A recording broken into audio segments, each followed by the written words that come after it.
It's a case that was described as highly unusual, that is, between the Nigerian government and P&ID.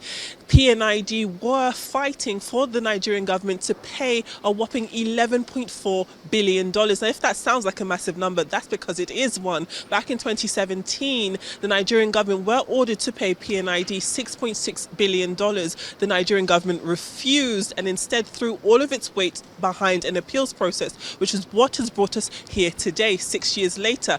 Interest has accrued on the amount, bringing it up to $11.4 billion.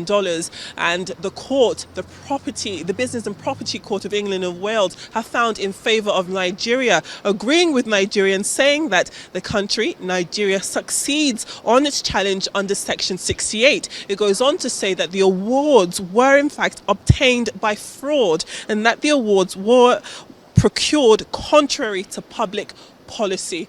Now, the courts go on to say that what happened in this case was very serious indeed, and you can imagine that in amongst the confusion and the fights back and forth over the course of the years, there's definitely a sigh of relief for the Nigerian government. But it doesn't end there. If we look further at the judgment and the conclusion, there is clearly leeway for both parties to pursue an appeal or some form of appeal should they wish to. Looking at section 577, it does say that parties will have the opportunity to present arguments once they have considered the judgment. So it's not completely over, but for now, at least, the Nigerian government are very happy and have welcomed this decision. Another thing that is quite pertinent in the judgment is that the court did find that there were imbalances that made this deal what it was, essentially agreeing that these imbalances weren't caused by corruption and indeed fraud, but also found